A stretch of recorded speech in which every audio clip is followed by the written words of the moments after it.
Hola, estoy muy contenta ahorita con este nuevo episodio. Muchísimas gracias por acompañarnos otra vez. Me encuentro súper bien acompañada. La verdad que tenía bastantes años de no verla, pero me da muchísimo gusto poder volver a verte. Y Joja, nosotros coincidimos en México en un summit del PropTech. Y la verdad que ambos proyectos que en su momento llevábamos por separado, obviamente, pues nos llamaron mucho la atención y pues intercambiamos contactos. Hace como un mes me acordé de ella empezando este nuevo proyecto, esta nueva tema en el podcast. Y pues ella es la CEO de Kogi, que ya nos hablará un poquito más de qué es Kogi, Yoja. Y pues preséntate para que todos mis videntes o oyentes pues te conozcan un poquito. Claro, bueno, no, Gaby, gracias por este espacio tan especial. Como dices, nos conocimos hace como 3 años en un espacio PropTech Latam en México. Nosotros empezamos hace 4 con Kogi.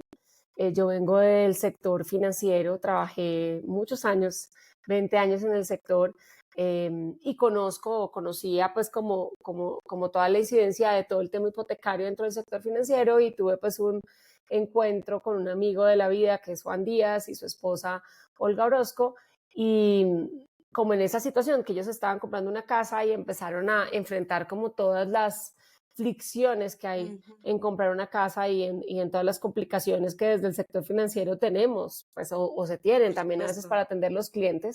Empezamos a pensar en cómo simplificar este proceso y hemos desarrollado pues Kogi, que es una plataforma que conecta a los constructores o promotores con los bancos y obviamente con los usuarios finales, no solamente para hacer procesos de crédito, que es una parte importante obviamente de lo que hemos venido simplificando, sino también como un software as a service que le permite al constructor o al promotor desde el primer momento entender cuál es el perfil crediticio de su cliente y saber a ciencia cierta qué casa debería venderle, ¿no? Y poderlo, mientras hace toda la etapa constructiva, poder hacer un seguimiento adecuado a ese perfilamiento, evitando desestimientos. Eso es un poco lo que estamos haciendo ahora exitosamente en Colombia y desde esta semana ya activamente en Panamá, que es nuestro segundo país. Ay, me encanta. Me encanta porque en poquito tiempo pues se han podido expandir y la verdad que tu idea y la idea de Juan con su esposa pues me pareció genial. Es un tema que pues tiene bastante relevancia en Latinoamérica y cómo se han ido posicionando en esta innovación que han ido teniendo en el sector inmobiliario. Quisiera saber cómo tu experiencia de cómo ha evolucionado esa relación entre fintech, proptech en Latinoamérica y qué impacto ha tenido esto en la necesidad de vivienda que hay. Ujú. Pues creo que cada vez estamos trabajando más en un 360 más mancomunado. Para nosotros, el tener esta conciencia, digamos que esto es un ecosistema, es un primer paso importante. La banca tradicional, pues tiene un montón de condiciones claramente que tiene que cumplir. Este es un proceso de crédito que no es como una tarjeta de crédito o un crédito de consumo, tiene una evaluación mucho más profunda. Generalmente en nuestros países lo acompaña además una legislación específica, ¿no? Sí. que establece cómo se debe prestar este tipo de crédito. Entonces, creo que lo que más ha pasado es que las PropTech de alguna manera tocamos el mundo fintech utilizando esos procesos de digitalización. Seguimos apalancándonos en términos más generales con la banca tradicional porque son los que tienen el fondeo para poder prestar a 20 años o a 30 años para la vivienda. Pero claro, estamos utilizando como muchas herramientas casi que banking as a service para poder acercarnos a los bancos y ofrecer un proceso de digitalización mucho más rápido y más enfocado en que el cliente tenga una experiencia eh, pues más fácil, ¿no? Sí. Menos compleja. Entonces creo que cada vez estamos trabajando de la mano. También hay todo un tema de scores alternativos que creo que se empiezan a ver y los bancos están también empezando a interesar en ver cómo prestar de maneras diferentes, y para eso toda la investigación y la profundización que han hecho las fintech en Latam, pues es una parte importante como de esa evolución que vemos en la banca tradicional. Y creo además que al estar trabajando de una manera pues mancomunada, también aparecen otras maneras de financiación que tal vez hace unos años no eran posibles, como el rent to own o el crowdfunding o separar el precio o la propiedad de una vivienda para que fuera comprada por más personas. Entonces, que estos evolutivos de alguna manera tienen mucho que ver con que los ecosistemas fintech y proptech empiecen a tocarse. Sí, sí. Y la verdad que uno, ahorita que estabas tocando este tema, uno de los principales obstáculos, siento yo, que al comprar una vivienda para cualquiera en Latinoamérica es pues el acceso a ese financiamiento en las entidades bancarias. Y, y sí, las fintech tienen un papel bastante importante en cuanto a facilitar estas alternativas de financiamiento como los créditos digitales y estos modelos de scoring que estabas mencionando. ¿Cómo hacen para facilitar esa accesibilidad a estos créditos? Ujú. Yo creo que la fintech ha logrado cambiar el paradigma de que conocer al cliente y hacer un proceso de crédito puede ser más fácil. O sea, creo que ese Ok, es el primer paradigma que se rompió, ok, porque tú antes tenías que hacer un proceso donde te tenía que entrevistar un vendedor, o sea, estamos hablando de hace 10 años en la banca, te tenía sí, que entrevistar el vendedor o el asesor de la oficina, tenía que tener además un conocimiento tuyo, bueno, documentos, procesos, papeles, ¿no? sí, Y lo que pasó con las fintech fue, venga, una tarjeta de crédito son 5 preguntas, venga, un crédito de consumo son 15. Hay mucha información que yo puedo traer con Open Banking para que tu proceso sea solamente 3 preguntas. Entonces, ujú, eso creo que ha impulsado un cambio que viene tocando ya finalmente procesos de crédito un poquito más complejos como el proceso de vivienda. Entonces, creo que ese fue el primer paradigma que creo que han roto las fintech, es cómo hacemos, cómo puedo conocer yo a mi cliente sin que esto sea una relación de 2 horas en una oficina, ujú, sino contéstame estas preguntas, yo tengo sí, información por Open Banking o tengo información tuya por listas públicas y empiezo a perfilarte y a saber quién eres. En un proceso que es con menos fricciones. Imagínate, Gaby, que cuando nosotros empezamos, ujú, lo primero que hicimos fue coger los formularios de los bancos y compararlos. Había ujú. bancos que tenían 500 preguntas. O No, sea, no te estoy mintiendo, las no, hombre. contamos. Como había bancos que tenían 100, Ajá, 500. Y dentro de esas 500 nos dimos cuenta que los demográficos, o sea, tu nombre, tu cédula, sí, tu teléfono, se repetía una y otra vez. Se repite en el formulario de vinculación, en el formulario de seguros, que en nuestro caso, cuando tú compras vivienda a través de crédito, vas a tener un seguro de incendio y de- terremoto y otro sí, seguro de vida.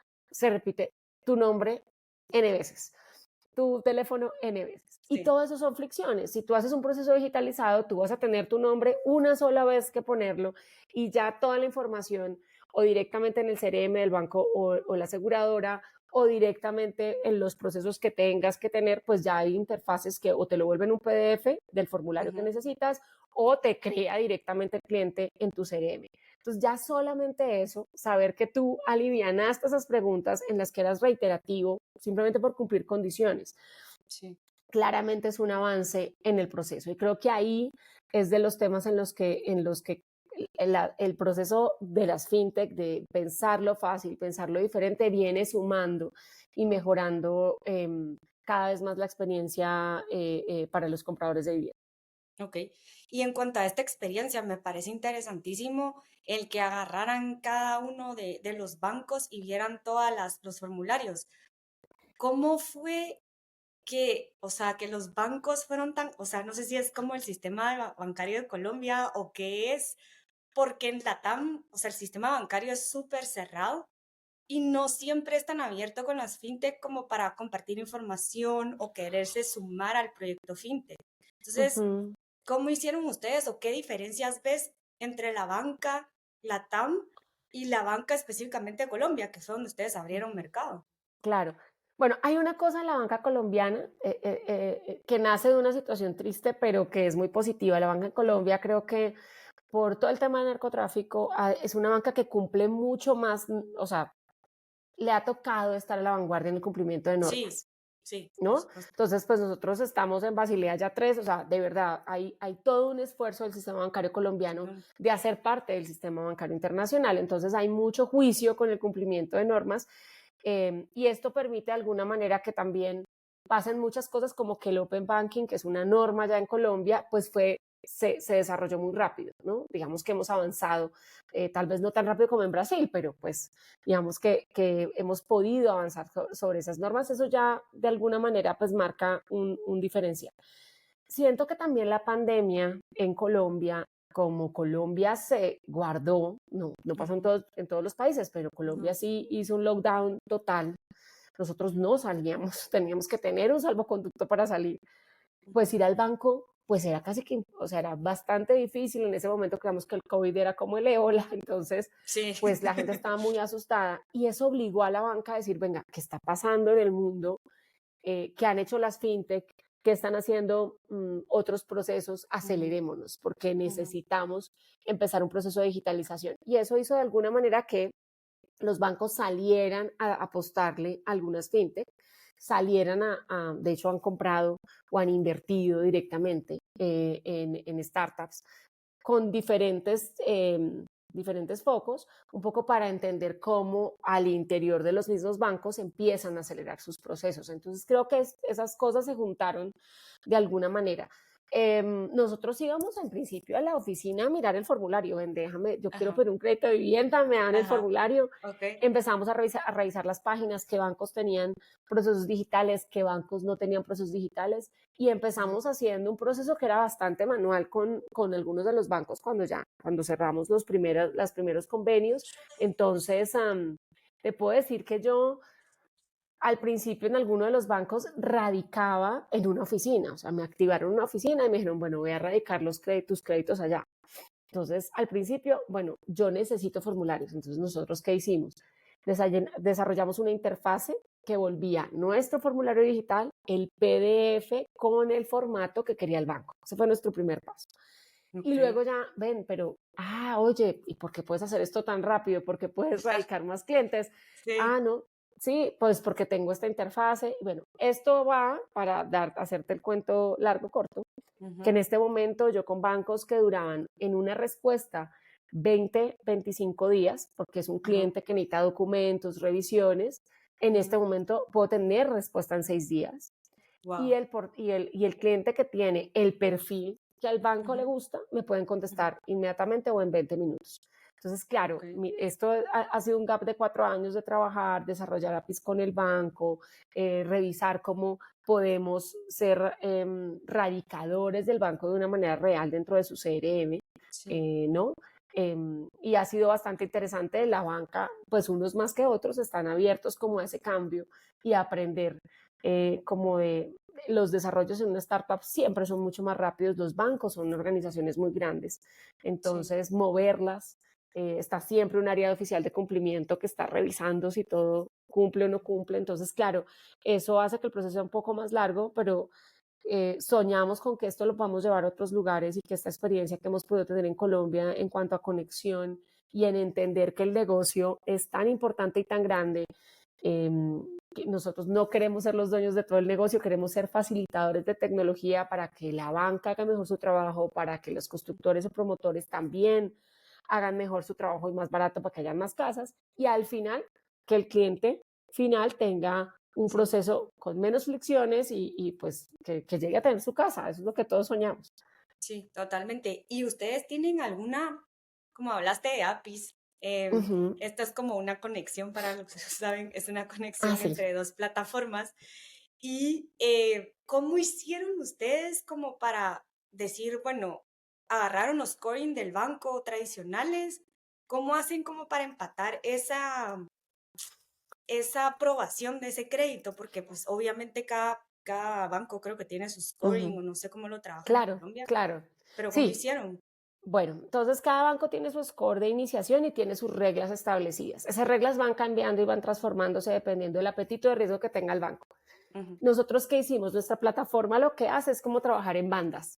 va Ok. clasificando los clientes y va estableciendo, dependiendo de esa clasificación, qué cliente iría para cada banco con las reglas que el banco ha establecido. El banco Ujú. puede entrar a la plataforma que nosotros le disponibilizamos para poner sus filtros.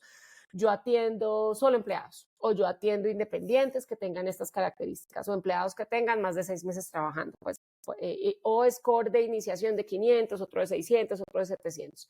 Entonces llega el cliente, me llena la información y yo conforme voy clasificando y con eso empiezo a establecer ese cliente para qué banco iría.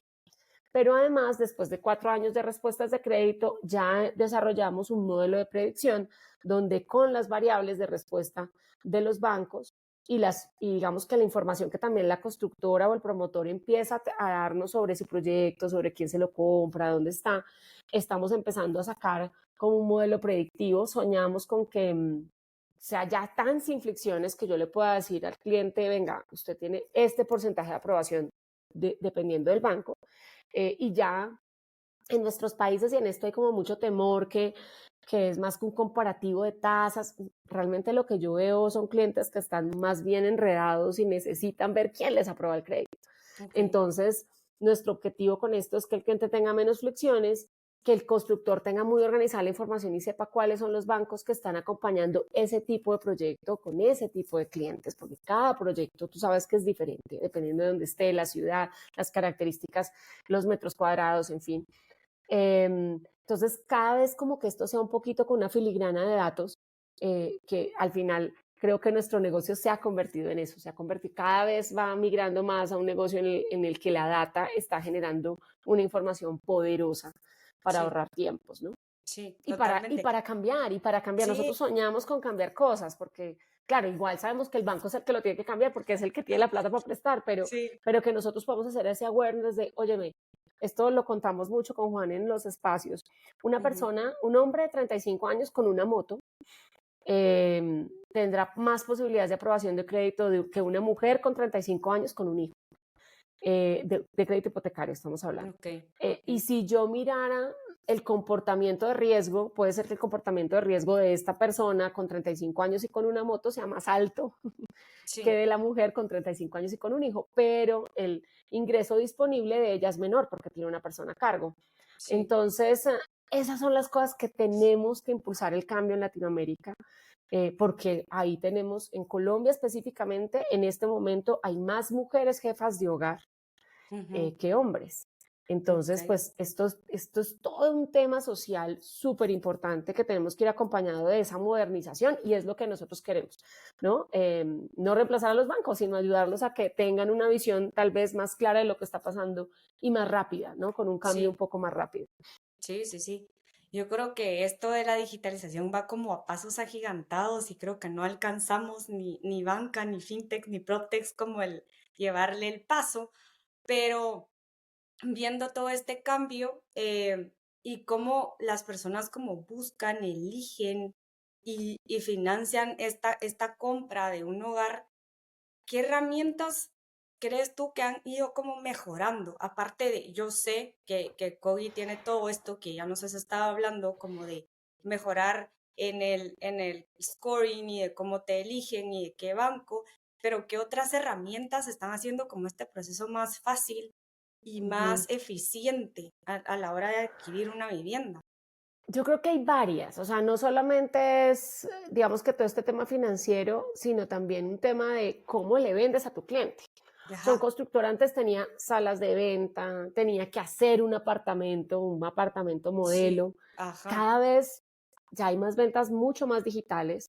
Tú tienes la posibilidad de tener experiencias 3D en ujú, la que te permite ver cómo va a ser tu apartamento, en dónde va a estar, qué vista va a tener. Puedes separar apartamentos de manera digital. Puedes comprar apartamentos de manera digital. Ni ok, siquiera hay gente que no los conoce, compra desde otros lugares. Esto en países como República Dominicana, como Panamá, que tienen mucha recepción de recursos internacionales o de personas, pues de extranjeros, uno ve que esto es una realidad ya como súper, súper normal, ¿no? Entonces, en la venta creo que hay unas herramientas que permiten que el comprador tenga una experiencia diferencial. No todo eso es lo que hace mi compañía, pero pues lo veo y creo que soluciona mucho más, ¿no? O sea, como que acerca Sí, también la venta, el proyecto total, al comprador. sí. Todo este tema de cómo clasificas un lead, Ujú, cómo haces que ese lead sí sea para ese cliente, que ahí ya hay todo un tema de datos también, de cómo consume esa persona, o sea, datos que son datos sobre el consumo, datos sobre el interés, también datos financieros, que es a lo que más se dedica mi compañía. Ves cómo puedes ir clasificando esos clientes y que el constructor tenga como esa herramienta también para entender en quién se concentra o a quién va dirigido ese proyecto específicamente para poder tener los clientes que son de ese proyecto. Eh, ya todo el proceso de digitalización y de conexión con herramientas internas que le permitan a las constructoras también tomar mejores decisiones. Entonces tú ves que hay una gran explosión en uso de CRM. Habían muchas compañías o muchas constructoras que sí utilizaban CRMs, pero ahora ya ves que los CRMs tienen muchas más interfaces de comunicación, tienen más interfaces de data, de sí. generarte información diferencial para toma de decisiones. Y Mm, creo que eso también es muy de estos últimos años. O sea, yo hace 10 no, años sí. sí existían los CRMs, pero no generaban esta data tan No, diferencial para tomar la decisión, ¿no? Para tomar decisiones sí. gerenciales dentro de la constructora o para el cliente o para el tipo de cliente y demás. Entonces, sí creo que hay una explosión de temas que puede ser también para el constructor un poco avallasadora, porque Sí, también en todo el tema de constructivo debe haber muchos cambios. A mí me impresiona estos, también. como hay empresas en Colombia, no sé, Spivey que lleva los drones y te va contando cómo va el desarrollo del edificio. Todo eso me parece increíble, que antes Ujú, era pues la persona, ¿no? sí, y Mirando, tomando medidas, visual, ¿no? fotos y así. Claro, claro. Entonces, creo que estamos viviendo un momento de cambio increíble en la industria para el que debemos estar como preparados como proveedores para poder hacer un match y entender muy bien la necesidad de nuestro cliente, del promotor, del constructor y generarles valor Ujú, dependiendo del momento en el que están, porque también no es lo mismo una constructora que está utilizando su primer CRM a una constructora que ya tiene un montón de su proceso digitalizado, ¿no? Ahí sí, también hay todo un reto para nosotros como proveedores de poder entregar la información que más genere valor. Y obviamente para el constructor de navegar con esta tecnología y tomar decisiones adecuadas ujú, y arriesgarse también. Yo siempre que puedo decirlo, creo que uno de los temas importantes es arriesgarse a comprar tecnología y tecnología desarrollada en la TAM. Es diferente comprar Salesforce o Oracle. sí, Nosotros totalmente. estamos pensados un poco para la idiosincrasia nuestra, el estilo nuestro, ¿no? Y Totalmente. las Sí. particularidades de lo que se vive en Latinoamérica. Sí, correcto. Y creo que aquí tocaste un punto bastante interesante, porque a pesar de como todos estos avances tecnológicos, siento que a veces por nuestra idiosincrasia en Latinoamérica todavía tenemos como esa desconfianza a veces de esta tecnología nueva y de realizar procesos financieros o de que te pregunten información muy personal en una plataforma que tal vez hace 1, 2, 3 años que nació y todo es totalmente en línea, ¿va? Entonces son documentos legales, es subir tu Ujú, documentación, es darles cuánto ganas, dónde trabajas, etcétera, ¿verdad? O sea, es todo tu mundo. Em, ujú. ¿Cómo hacen o cómo ves tú que trabajan las fintech, proptech para generar esa confianza y cómo garantizar esa seguridad a las personas que transaccionan en cada una de las plataformas? Ujú. Ese es un gran reto. A mí me parece que es uno de nuestros grandes retos. Primero porque para democratizar los servicios, pues tenemos que comunicar de una manera muy clara para Sí, cualquier tipo de cliente. Tú no solamente atiendes clientes nacidos en esta era tecnológica, como tú, sí, ¿no? Que muy seguramente para ti hacer cosas digitales sí, es normal, o sea, tú naciste con celular, ¿no? Pero las personas que no venimos, o sea, que conocíamos el teléfono de dar vuelticas. bueno, yo no soy, o sea, yo soy millennial, yo todavía nací con el teléfono de disco, o sea, yo Claro, sí lo conocí. estoy más cerca al boomer, pero bueno, un poco Pero sí sí, creo que tienes que lograr una comunicación que sea eficiente en todos los segmentos, que eso ya es un reto, ¿no? sí, Em, creo que ahí el cumplir los procesos, el tener una buena, y esto es una recomendación que le hago mucho, sobre todo a las startups que están iniciando, Ajá, todo el tema de política de datos es súper importante, entender cómo funcionan en el país, entender qué cosas tienes que hacer, cómo tienen que ser tus reglas, que el cliente las pueda ver de una manera transparente en tu página, porque eso es una parte súper importante, que le da transparencia y confianza al cliente. ¿No? sí, Vas a tener reclamos de, bueno, ¿por tú porque estás mirando mis datos? No es que tuviste el ajá, visto bueno por esto. Entonces, como entender y generar esa transparencia creo que también es una parte importante. Y bueno, todos estos espacios donde hablamos de lo que se logra, hablamos de los beneficios, donde comunicamos de alguna manera lo que está pasando. También siempre siento y le digo mucho a la ajá, gente, venga, es que los datos ya no son de uno, o sea, ojalá uno tuviera, yo conozco muy poquita sí. gente que no tenga Instagram, Facebook, TikTok, Ah, bueno, la ajá, mayoría de sí, aplicaciones, y ahí hay un montón de datos que tú estás dando o sea, sin ninguna conciencia diferente. Yo hago un proceso de crédito y ajá, yo tengo la conciencia que yo te estoy mandando estos documentos, pero el correcto, resto yo ni me doy cuenta que estoy ajá, dando unos sí. datos y creo que todos lo han experimentado, que de pronto digo, yo quiero clases de yoga y empieza mi Instagram a mandarme todas las clases de yoga posibles porque pues el celular Sí, me escucha. ajá, Entonces, sí creo que como que esta situación cambió, hay que usarla en beneficio, como las empresas o las startups que queremos generar esos cambios y queremos acercar los servicios a los clientes, tenemos la responsabilidad de tener un trato transparente de los datos, juicioso, ser responsable con los datos y como transparentar el proceso para el cliente. Creo que ahí se hace súper importante la información, ujú, explicar, a veces ujú, tener una interfaz humana. Nosotros no somos una empresa grande en personas, ujú, aunque hemos crecido mucho, ya somos 35 personas, pero sí, sí tenemos una interfaz humana y hay partes donde, pues donde el cliente quiere hablar con alguien y lo hemos entendido. Esto no pueden ser solamente interfaces totalmente, digitales, porque esta es la sí, compra más importante del mundo. Yo siempre siento que no, es más allá de, es una compra que es emocionante, pero emocional. Tú estás, generalmente la gente solo compra una casa en la vida, entonces es su ahorro sí, más importante, ¿no?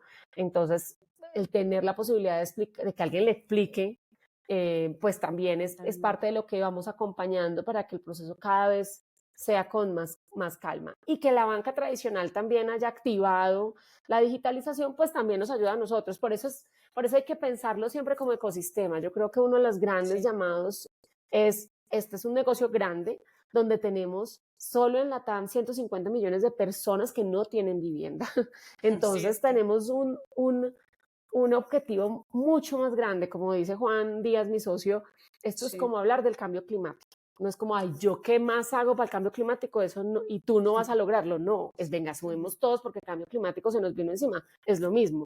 Sumemos todos porque cada vez tenemos menos personas con casa y el gap entre las casas necesarias y las familias que se forman y las casas que logramos entregar es en nuestros países todavía muy grande, necesitamos cerrarlo y para eso totalmente, necesitamos que el ecosistema esté pensando todos de una manera armoniosa en solucionar el problema, no en quién es más grande en el negocio, ¿no? Eso es totalmente. difícil con los bancos, pero bueno, eso es parte de lo que hay que lograr. Pero ustedes lo están logrando y me encanta como ese, o sea, esa apertura que han tenido ustedes en Colombia. Em, pero en cuanto a este mismo tema y para seguir en la línea, me parece interesante lo que decías, comunicación persona a persona.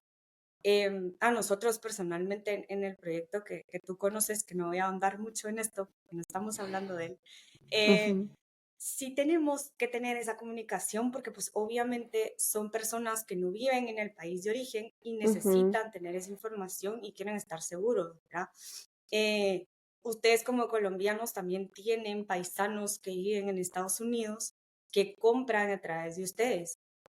¿Cómo han hecho como para cerrar ese gap de comunicación y tener esa como credibilidad ante ellos y que ellos se sientan seguros? Porque, pues, obviamente, como ya mencioné, hasta hay varia inversión extranjera, no solo estoy diciendo emigrantes, pero hay varia inversión extranjera, Ujú, que puede ser que yo como guatemalteca quiera invertir en Colombia y quiere comprar una casa, por ejemplo. Pero, ¿cómo han hecho? Porque, pues sí, obviamente yo sé que este trato persona a persona a veces es importante, más con personas tal vez de un nivel económico más bajo, tal vez que son como que las que más desconfían, aunque no están bancarizadas. ¿Cómo han hecho ustedes mm. con eso?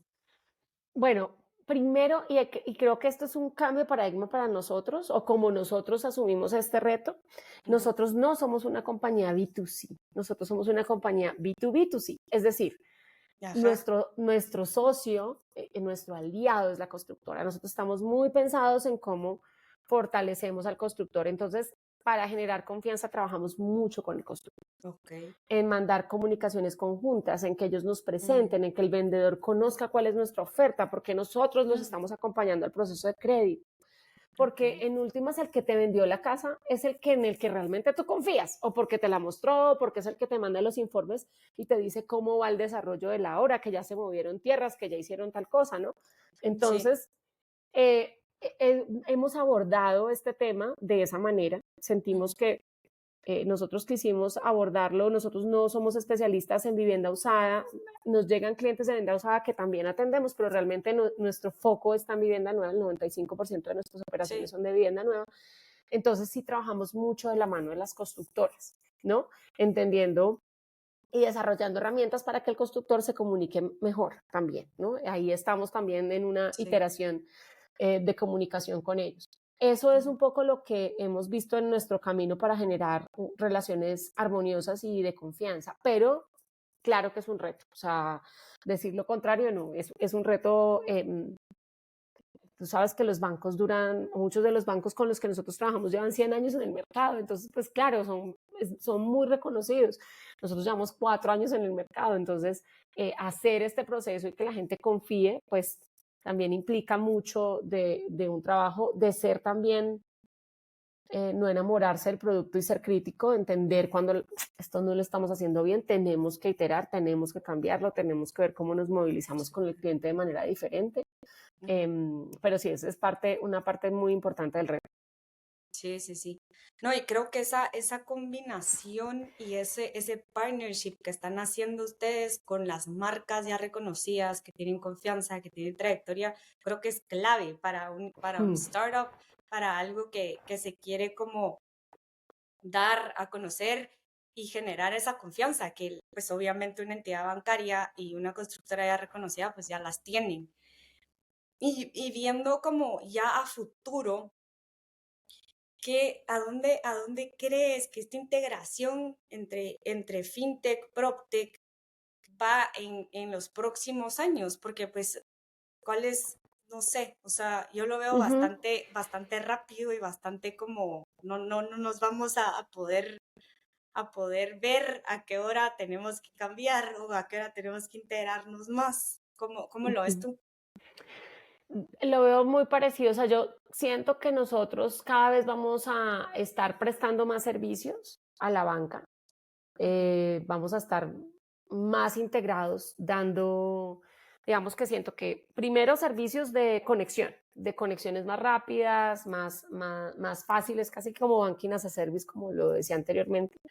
ujú, Creo que vamos a tener mucho poder en los datos, ujú. porque pues al no trabajar solo en una entidad, pues el banco sabe qué le pasa internamente y hace algunos estudios de mercado, pero acá pues de alguna manera vamos a poder entender cómo va en realidad todo el mercado de crédito a Sí, través de los datos. Entonces creo que hay un gran foco en el uso de la información, de la data, que yo de verdad aspiro a que eso no signifique tener scores diferenciales, hacer programas puntuales con cierto tipo de población para que puedan adquirir vivienda.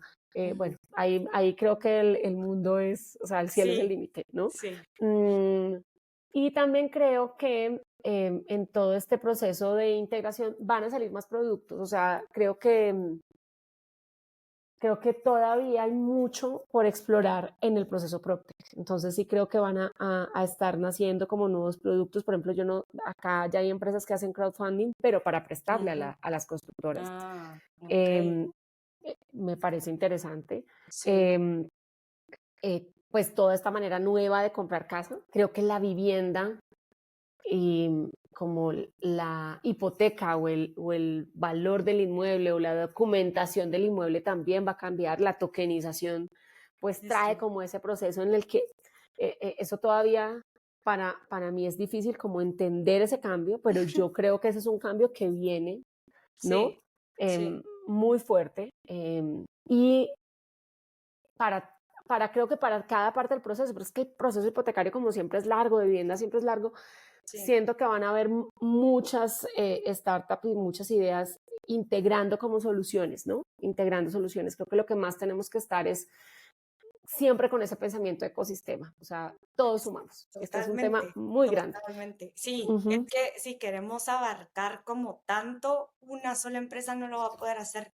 No, Y a nosotros, por ejemplo, como fintech, proptech, tampoco nos alcanza. O sea, como tú dices, no, el claro. sistema bancario del país o de la región, pues sí tiene que haber como esta cierta, este open banking que a mí me parece y me explota la cabeza de cómo pues obviamente por la pandemia ya nos explicaste, pero me parece genial que hayan entendido que tenían que tener esa apertura y que si no se abrían, pues no iban a tener más clientes o generar más créditos o, ¿verdad? Porque Mm, no iban a prosperar, creo, en un ambiente ujú. tan cerrado Claro.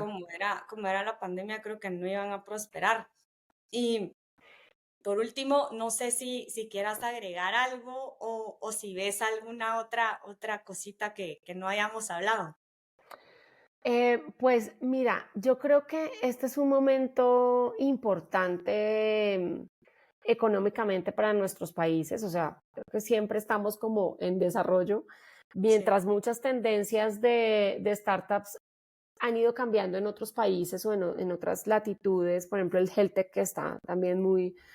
muy activo, por ejemplo, en Ujú. países de Asia y demás, la inversión de fintech en la TAM y de PropTech sí sigue siendo como la más importante, ¿no? Sí, Entonces creo que ahí tenemos una gran responsabilidad, ya como es, ya, y esto ya lo pongo es más desde el mundo de las startups, de ser responsable con las inversiones, de ser responsable con el producto que estamos generando, ¿no? Para que venga más inversión, para que podamos volver a ser interesantes. Siento que pues el invierno inversionista nos dejó un poco secos sí, sí, en la TAM en cuanto a inversión, entonces sí siento que tenemos una gran responsabilidad de un trabajo muy juicioso. No es solamente prestar en el mundo de las fintechs, sino cobrar y generar indicadores exitosos de cartera, y ese es un reto grandísimo. El mirar cómo integramos a los bancos a, por ejemplo, que les den recursos a las fintech que se dedican a cualquier tipo de crédito y se integren, digamos, al mercado de cómo también hago una colocación de recursos, ¿no? O hago créditos indicados sí, para que esa startup siga creciendo y siga colocando. Entonces, sí, creo que este es un momento que sigue siendo muy importante en la TAM y como startups sentimos una gran responsabilidad con Juan de hacer nuestro trabajo muy bien para que sigan confiando en las startups latinoamericanas y podamos traer más recursos de inversión, porque creemos que aquí el negocio financiero sigue siendo muy grande, hay una gran necesidad de crédito y eso sumado a la gran necesidad de vivienda de la que ya hablamos, pues creo que sí, hace que sea un negocio interesante y de crecimiento importante, pero no un crecimiento como otro tipo de startups, ¿no? Porque no es consumo, no sí, son tarjetas de crédito. ¿No? sí. Aquí tiene un evolutivo un poquito diferente. Entonces, sí, creo que ese sería mi último llamado a tener como esa responsabilidad y seguir creciendo de una manera organizada y con mucho foco bueno, en el servicio, en habilitar tecnología realmente. Sí, no, me parece genial y sí creo que esa responsabilidad, pues sí nos tiene que calar a todas las startups. Yo sé que queremos evolucionar e innovar todo, pero sí tenemos que tener ojo en esa responsabilidad de sí, queremos innovar y queremos seguir cambiando y queremos seguir facilitando, pero también necesitamos ese balance. Uh -huh. Entonces, yo te agradezco miles, Joja, de verdad, un gusto haberte tenido, haberte visto, haberte podido platicar un poquito acá en este espacio. Súper invitada otra vez cuando quieras. Saludos a Juan. Claro que sí, Gaby, claro que sí. Así que Y espero que muchísimas nos gracias. veamos pronto. Estamos muy interesados en Sí, ir a Guatemala. ay, buenísimo. Entonces esperamos pues que nos veamos en el Volcán Summit o bueno, en algún otro espacio. Sí, no, no, por supuesto. Aquí los esperamos con mucha alegría y será un gusto otra vez. Ay, no, gracias. Gracias a ti y muchísimas gracias a todos los oyentes, a todos los que nos ven. Yo me despido aquí en otro episodio. Gracias por preguntar. Así que nos vemos la próxima. Muchísimas gracias. Adiós.